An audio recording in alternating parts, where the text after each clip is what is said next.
Masters are active. They do things. They make things happen. They give commands. They lead. Slaves are passive. They wait. They want someone else to do something.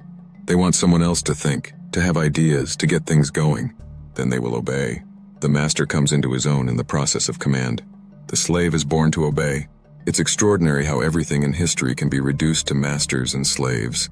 It's customary to think of the relationship between master and slave as one of coercion. Hegel, with his master-slave dialectic, imagined a kind of cosmic struggle to the death between individuals. Those who were willing to die rather than submit were the masters. Those who were prepared to submit rather than die were the slaves. Hegel saw masters and slaves purely in terms of the outcome of struggle. It never occurred to him that masters and slaves are not necessarily created through conflict. In fact, masters and slaves may simply be born that way. No conflict is necessary. Some people are born to give orders. They love doing it. Others are born to take orders. They could not imagine giving orders. These masters and slaves do not enter into any conflict. Rather, the masters immediately come to the fore because they are the proactive ones, and the rest, as reactive, are immediately placed in the slave position. They do not resent being slaves. It's their natural state. They enjoy it. Think of Marston's disk system. The Hegelian master-slave dialectic proceeds by way of the letters D and C, dominance and compliance. Here, the dominants use force, and the slaves are compelled to obey, which they resent. The alternative master-slave dialectic involves the other two letters, I and S. Here, the dominants induce others to obey via charisma.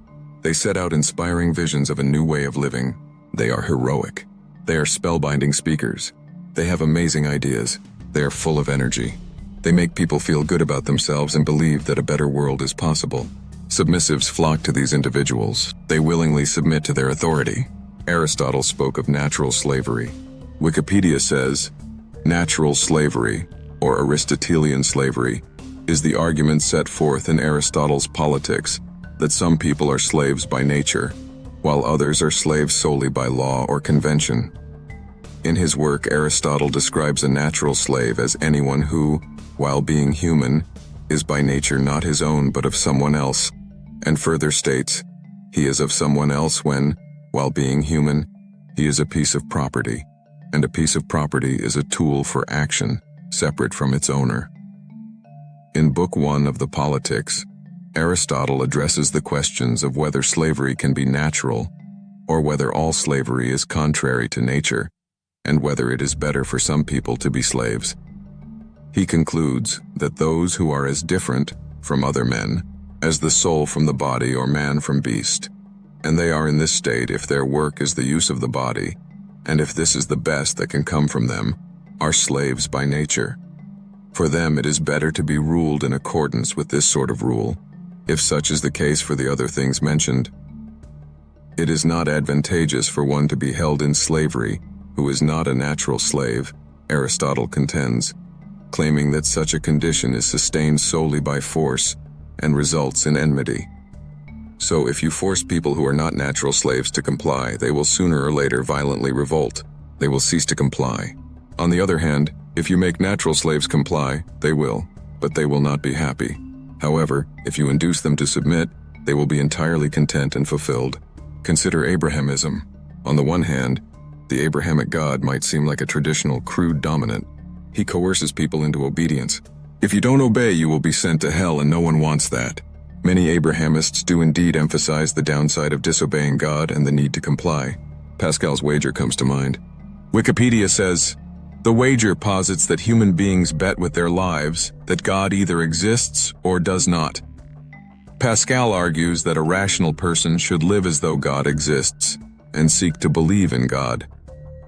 If God does not actually exist, such a person will have only a finite loss, some pleasures, luxury, etc. Whereas if God does exist, he stands to receive infinite gains, as represented by eternity in heaven, and avoid infinite losses, eternity in hell. Abrahamists are those who fully accept Pascal's argument. Above all, they want to avoid infinite loss, being sentenced to hell.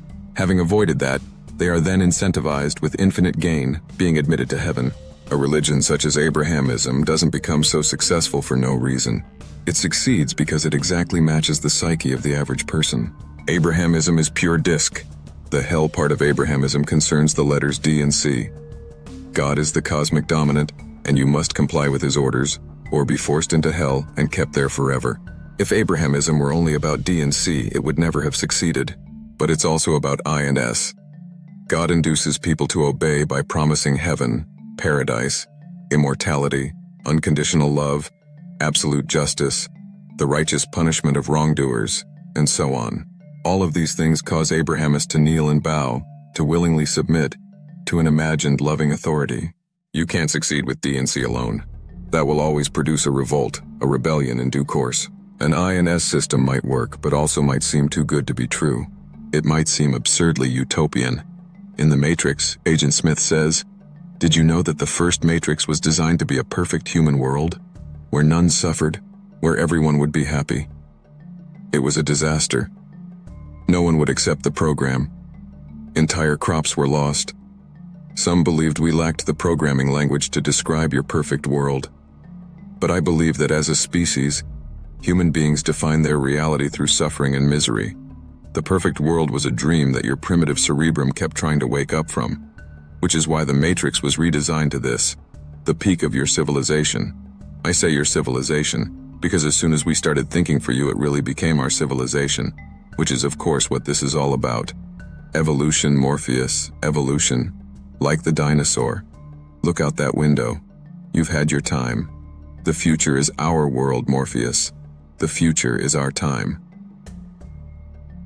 Many people, especially Abrahamists, have an inability to accept utopia. They expect life to have some very shitty and cruel aspect, a realistic aspect. That's why there's never any harm in adding D and C to I and S, exactly as Abrahamism does. That actually binds people to the system even more. That sense of threat and fear is invaluable to Abrahamism. French writer Michel Houellebecq wrote, "I've never been 100% a comedian. It is pleasant to be a comedian from time to time, but unbearable to have to do it all the time." That's why comedians are plunged in despair.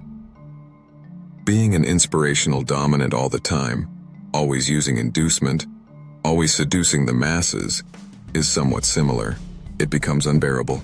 And then the dominant says, "Fuck it, I'm just going to use force."